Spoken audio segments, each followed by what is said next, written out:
everyone, welcome back to my channel. I have read another book, amazingly. So I'm still on track for one a month, so that's not too bad, I suppose. After my last book, which was Flights by Olga Tokarczuk, I decided to go for something a little bit lighter. Not that Flights was that dark, but just like an easy read, basically, is what I'm trying to say. So I bought this a while back, I think back in December, and it's The Princess Diarist by Carrie Fisher. So it says The Princess Diarist is a sort of memoir. So it's interesting actually, because Carrie Fisher, who obviously was Princess Leia in Star Wars, this book was published in 2016 and she actually died at the end of 2016, so it's kind of interesting and a bit sad and a bit odd to read it now that she's died. But when I bought the book, it does say that it includes some of her diaries that she kept whilst they were filming Star Wars. And so what does it say? Journals she kept during the filming of the first Star Wars movie, excerpts from handwritten notebooks, intimate and revealing recollection of what happened on one of the most famous film sets of all times and what developed behind the scenes. Also ponders the joy and insanity of celebrity and the absurdity of a life spawned by Hollywood royalty, only to be surpassed by her own outer space royalty. What I didn't realise is that the vast majority of this book is just about her relationship with Harrison Ford. So I think I kind of knew this, but then kind of didn't know it. That they had an affair whilst they were filming the first Star Wars film. So he was in his early 30s and married with children, and she was 19, and so she makes the point that she was relatively inexperienced compared to him, and just quite inexperienced anyway because she was quite young, and they had like a 3-month affair in which she sort of seems to develop feelings for him, whereas it wasn't really that serious for him. She developed feelings for him, whereas for him it wasn't that serious. Their relationship wasn't that serious, and she calls him Harrison, like Carrie and Harrison, a few times, which is a bit cringy, I think.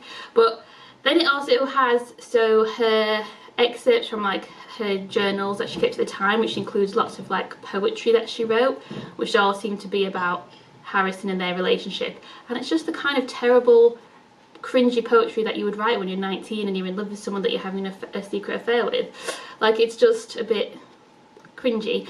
There's also quite a lot about how she felt at the time, which was obviously very insecure and insecure about her looks, and didn't really understand why he would want to be with her.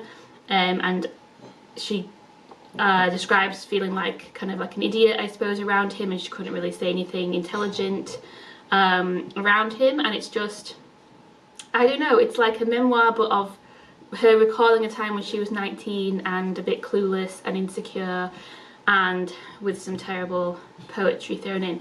It's not what I was expecting. I kind of wanted more Star Wars stuff, really, to be honest.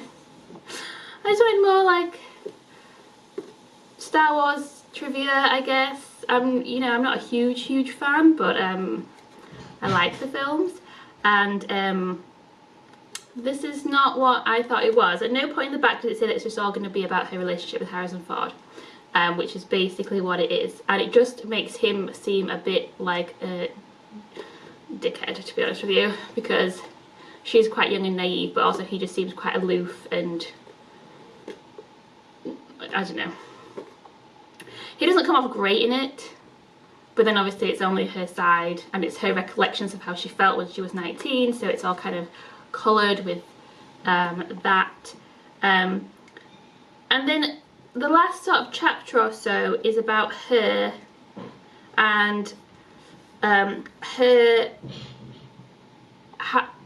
discomfort with kind of the celebrity game and doing autographs, and because she had some financial problems, I think she just spent a lot of money, she started charging for autographs, and just how that made her feel like she was a lap dancer. So she uses that phrase quite a lot, that it's like lap dancing, and then going to like conventions and stuff where she was getting paid for her appearances, and how she really likes the fans, but it just felt a bit, I don't know, weird. And also to be confronted with lots of images of her when she was younger, and there's lots of references to how she got like older and fatter, and she felt like she had to apologise to people for how she looks now. So that insecurity is obviously still, or was obviously still, with her right up until the end of her life, which is really sad. And I don't know, there's something about it that's not really the kind of Carrie Fisher I want. Like, I want the Princess Leia, or like When Harry Met Sally, the only two films that I've seen her in. I'm not really like, I don't know, inside her head with all of her self-doubt. I might just be being mean, but I just don't know that's not the image that I have in my head, and that's not really what I wanted to read about. So I don't know, it's just a weird book. And it also, when she says quite a lot about how she's doing these things to make money because she needs the money, this just seem like something that she has churned out because she had a contract or something and she needed the money, and it probably wasn't that hard to put together for her. I also think the title's a bit weird. I mean, I get it, The Princess Diarist, because she was Princess Leia and it has her diaries in it, but it kind of references The Princess Diaries, the film with Anne Hathaway, and like the book, and I think it was based on a book, which has absolutely nothing to do with this in any way. And I don't feel that seems a bit weird if you're going to do a play on words, but then it references something that has no relation.